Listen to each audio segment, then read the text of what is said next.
You're listening to the Ask Drone U podcast. You ask, we answer your drone questions. Whether you're here to turn your passion into profit or you simply fly for fun, we're a community of learners and teachers who aspire to achieve greatness. We are Drone U. Hey everyone, and welcome to another very exciting episode of Ask Drone U.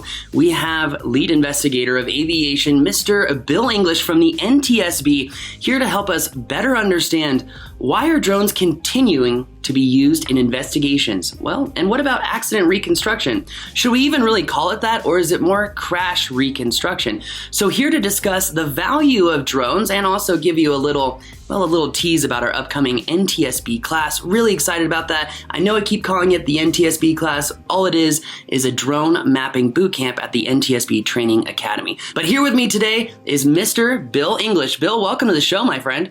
Hey, good to see you again, Paul. Oh, it's good to see you. I love the backdrop there. It looks like you've got Scrappy, the Cessna that we map in the class right there. Yep, hanging out in the hangar here. These two pieces of airplane wreckage that you see behind me will be working on at the class in September. Well, yeah, no, I love that. So also the jet behind you, we will be mapping that as well. Is that correct? Yeah, we're going to have two scenarios this time. If you remember, last time in December, we took the Cessna. That goes around the corner to our flying field that's just less than a mile away from here. We'll set up a simulated crash site out there. That's where we're going to do search and rescue training as well. And then we got something really fun set up for this. I don't know if you can even see it all in the camera, but it's a fuselage of a Jetstream turboprop.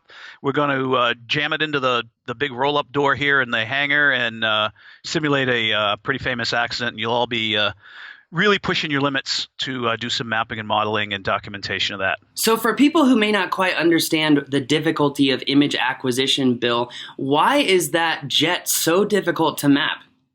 Well, we got a lot of things going on here. We see that in all our accidents as well.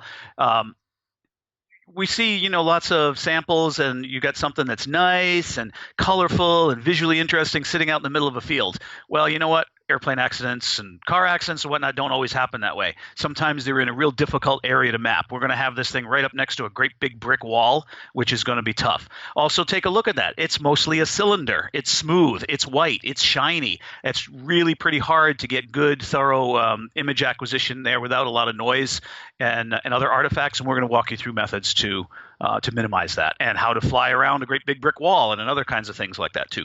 No, I really think it's a great example for people to understand just how this particular training and what you're doing is more of an advanced image acquisition, because a lot of what you are mapping or modeling is not easy to map because it's extremely reflective. Like you said, it's white and shiny, so we can't get a lot of tie points and key points out of that data. But I also think it's a great example to showcase the difficulty of these particular exercises and how overcoming them and learning to work with that data is going to provide, a better experience for anyone who wants to learn accident reconstruction or just advanced 3D modeling in general.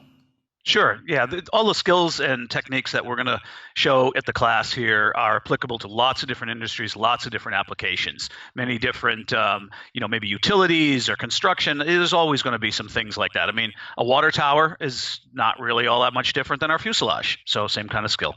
No, you bring up a really good point, Bill, and I want to ask you about this. We've gotten a lot of inquiries, and people ask, if I'm not doing crash reconstruction, is this class for me? And I think you just brought up a really important point that, the subject that you're mapping or modeling doesn't quite matter. There's always going to be challenges in, like I said, reflectivity, challenges in the shape of the object as a whole. So who is this class really for, would you say? Yeah, like you say, we can use this for anything. Is this really a moderate to advanced photogrammetry class? Just happens to use some aircraft accident scenarios, and I don't know, maybe we'll push a car out here or something like that. But using accident scenarios to help teach you the photogrammetry. So you could use that in any kind of transportation, whether it's aviation like we'll have for our samples, cars and trucks on the highways, rail, boats. I mean, really anything. You want to look at things like tanks, maybe like petrol tanks and gas tanks and things like that in a certain industry. All of that stuff that might be using photogrammetry, you're going to take those skills away from here. That's what we're teaching is photogrammetry. We're not really teaching you how to be an accident investigator. You have to come and get hired by us, and it's a much longer training program than 1 week. So, okay, let me ask you this. So the NTSB is still using drones. In fact, you're scaling up your teams and you're really utilizing them more and more and more. So where is the value for that? What are some of the hard lessons that you have learned, and why do you continue to use them? Well, why do we continue to use them? We got a bunch of them really cheap last year, and they're all paid for, so why not? Really, these have become a great killer app for us. I mean, this is the drone imagery and drone photogrammetry is a really excellent way to document our scene, make our wreckage diagrams, search for wreckage in ways that were very time consuming before or could be dangerous to investigators before. Right?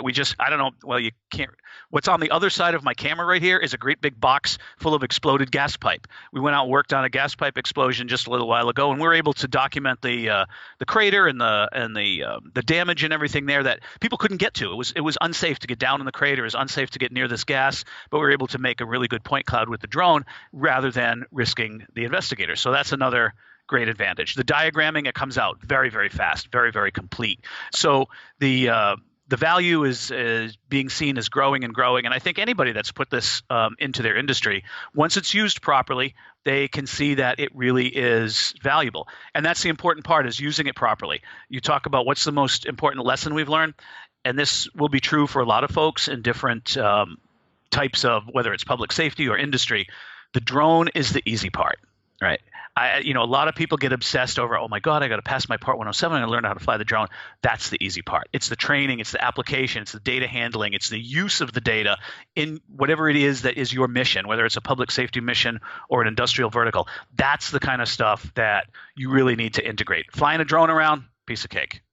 No, I see. I think this is actually a really common problem, because we're seeing, even in our enterprise clients, not even public safety, that people just go out and they'll spend 10, 20, 30 grand on a drone, but they don't fully understand all the different data sets they want to collect, whether they want to do 3D reconstruction and video, maybe they want to do some Zoom video, maybe they want to do inspections, and then they buy this big old drone and then they have no idea how to use it or maintain it or keep it working. I mean, obviously that's maintenance, but I'm talking about on the software side. So would you say that this is an issue that you see with smaller public safety departments? And what would you recommend to them to overcome this very common problem? Well, I can tell you what we've encountered, and that's kind of the same thing. We're pretty small, actually. We're federal. We cover the country, but we have a small operation. But those are definitely lessons that we've learned. You talk about the big, expensive drone and whatnot. Mostly we use Phantom 4 Pros and Phantom 4 Advance. That's not a big, expensive drone. And we have stuff that costs way more money than that. Our software, our differential GPS, all that kind of stuff, cost-wise, is way more. And the training. We put at least 50% of our budget into training so that people understand how to fly safely. We really can't afford to have an unsafe operation, and then how to handle that data. This is the kind of data that you get one shot at doing. It's not like, oh, it didn't come out good, let's come back tomorrow. It's gone, right? You only get one shot at doing that right. So those are the kind of lessons that you learn, is do it right the first time, and train is really the big lesson. No, I think that's a really important lesson. So let me ask you really quick. You brought up something. You're a big Phantom 4 Advanced, Phantom 4 Pro advocate. I know that during the last year, when the sales were kind of running down and stock was kind of going out, you bought a lot of them. Are you still looking at utilizing the P4 RTK? This is a big question that comes up again about the class in general, but also mappers in general. It's like, should I go out and buy the P4 RTK, or should I go and use a regular Phantom and maybe traditional GPS equipment? What would you say? Well, I can't say that I have a lot of experience with the RTK. I don't have to. We already had an ecosystem of differential GPS is in-house. So we've been using that. Our ground control is basically PPK ground control points with a GPS. We've already got the equipment. So for us to change our ecosystem would probably not be worthwhile expense-wise. Maybe if you had nothing, like I said, I don't know. I have not used the RTK that much. I love it because that's a drone that's portable and it's got a mechanical shutter. I can put it in a backpack and it works good for photogrammetry. frankly, and the cost is right. So as far as the RTK versus standard and external GPS, we're already invested one way and it seems to work good. That's what you'll see us doing. Now, are you using any thermal drones by chance, Bill? No, we've experimented some with thermal for our mission. We're not generally searching for lost people or anything like that. So the stuff we're looking for is generally already at thermal equilibrium, so it doesn't add a whole lot for us. The optical works really well. We have been searching more and more. We've been getting more and more call outs for missing wreckage, pieces that fall off of airplanes. And we've been very successful with that just with optical.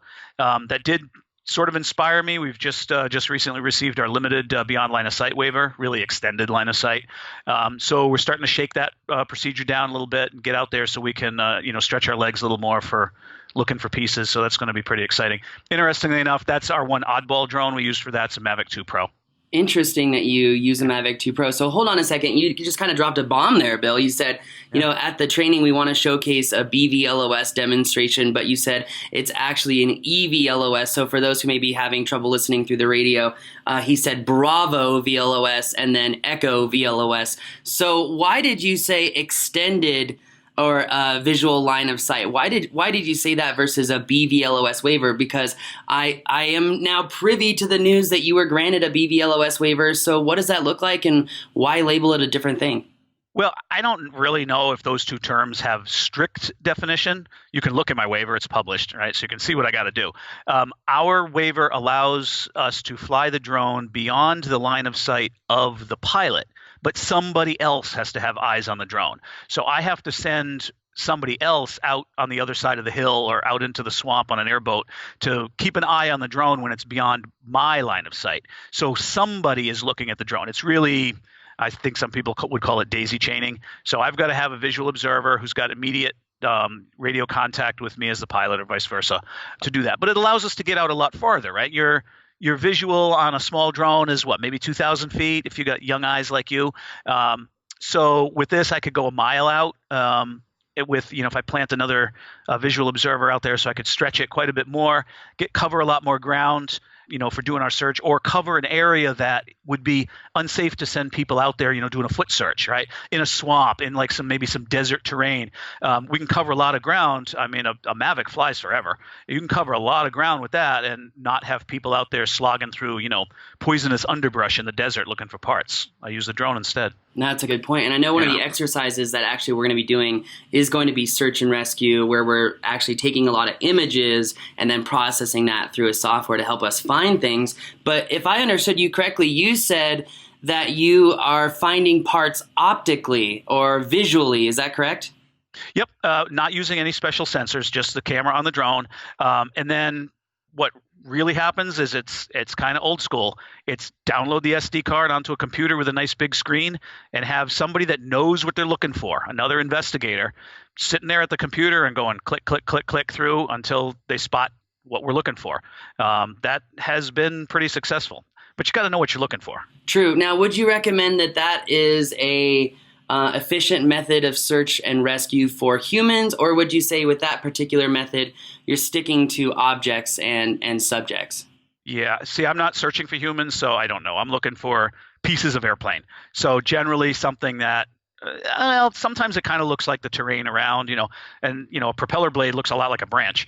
But so you want to have some eyes on that can make those fine distinctions and say, oh, that's an airplane part or that's not. We're not looking for people, so I really can't talk to that. So the BVLOS waiver is essentially going to allow you to create yet another efficiency with your drone. I mean, how much time do you save in being able to fly those longer distances, cover those larger areas than having people walk around? I mean, that seems like a kind of efficiency of macro scale. Yeah, we can cover a lot of ground quick with the drone. I mean, we did, if this wasn't one where we had to go beyond any kind of line of sight, but did a FOD walk, looking for objects and debris at a certain accident, and did it both ways, right? We're, still people aren't quite believing in the drone yet, but we're getting there. So you had a line of 20 people slogging through the long grass. We could cover the same area with the drone in 10% of the time and see everything they could see. It was very easy to see, things the size of, a cigarette pack on the ground. Easy. Oh, wow. Yeah. Well, that's really exciting that you got a BVLOS waiver. Do you think that this type of waiver would be beneficial to other public safety agencies, or what type of individuals or agencies or entities do you think would be, well, or find value in the BVLOS waiver? Yeah, so I think there's about 40 of them listed. You can look at them on the FA website. None of this is secret. You can just pull it up and read it. See, I think a lot of the other folks who have that kind of waiver, or a lot of them are manufacturers developing different stuff. But I see a number of public safety departments in there doing that. Yeah, anywhere where you want to stretch it a little bit, you don't have to just do this, do your 2,000-foot square, pack everything up, drive a half a mile, set all up again, fly some more. You can do that. Or if you've got an area that's just hard to slog through on foot, this could help you out. Just, peeking over. For us, it's a small thing. We're not trying to do, dozens of miles. It's just like peek over the next hill, or take a look in that, tree covered area that's hard to see otherwise. And that can be very valuable. And it just keeps you from, putting people out in a potentially hazardous situation.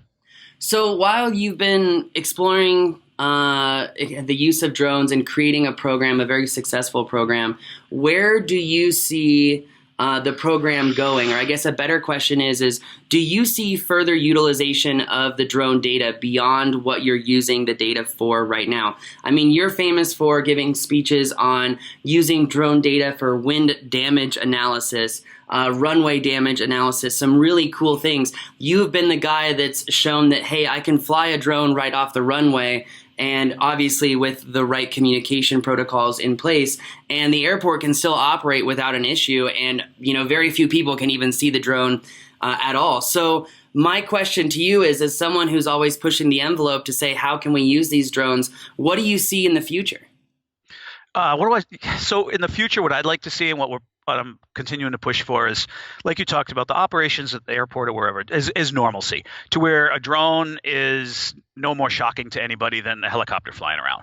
And I think we're starting to get there. They're going to, in some facets of of the industry and everything, that it won't look any weirder to people than just a helicopter flying around.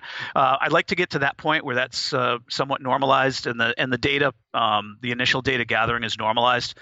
The other extreme to that is, where can we go with this? It's pretty unlimited. We're starting to experiment now with using some of the data that we gather and blending it together with some computerized, game engine, 3D visualization software, virtual reality, to where we can take actual reality and plug it into virtual reality. So it's more than just a cartoon. It's got the real actual data in there, and then we can manipulate things around, like a virtual model of the aircraft, looking for orientation of the aircraft, things like that. So we're starting to experiment with that a little bit. I've been pushing out and doing some stuff with GIS type software for very detailed analysis of terrain and things like that when we're working too. So we can go either way. That's really interesting. Are you using something like Unity 3D to create environments of where the accident took place, so you can apply the rules of gravity and whatnot to essentially use that as a flight simulator to help better understand what happened in these flight accidents?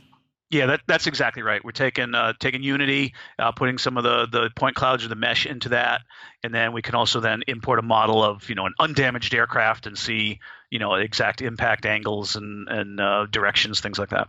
That is really cool. I'm fascinated. So, are you using the point cloud or the 3D textured mesh for this particular use case? Because this is interesting. We're working with both of them. We're still in the experimental phase now. The mesh is easier to use, but as you know, meshes have some artifacts until we mess around and clean them up a little bit. So we're working with both to see what we need to do. Awesome. Well, Bill, I really appreciate having you on the show. If there's something that we didn't cover, I want to make sure that we cover it. Or if there's something that you want to get out there, I want to make sure that we get that out there. We could probably do this for hours. So nope. See you at the training in less than a month now. And hope everybody enjoys it. Thank you very much, Bill. Really do appreciate having you on the show to help explain where the value is in drones, and the fact that you think it's unlimited and that this covers a lot more than just 3D reconstruction, I think is very helpful for people. Cool. See you soon. Awesome. Thanks, Bill. Well, for everyone else out there, if you want to join us at the NTSB Training Academy for a drone mapping boot camp, and this is, again, The image acquisition strategy may be more advanced than our regular classes, but this is a class you will not want to miss. September 22nd through 27th, we're having a flight mastery course on the 22nd. The 23rd through the 27th will be a 4-day mapping class. We typically do a 3-day if you're familiar with that. So join us for lots of exercises from search and rescue to 3D reconstruction and more. It's going to be a fun one. In fact, it's my favorite training this year. Bill, thank you again. Really appreciate it, and we'll see you next time. All right, we'll see you right in here. Out there. All right. With the ominous black SUV in the background. Well, everyone, thanks again for joining us today. Really do appreciate you being here with us, and we will see you next time on another epic episode of Ask Drone U.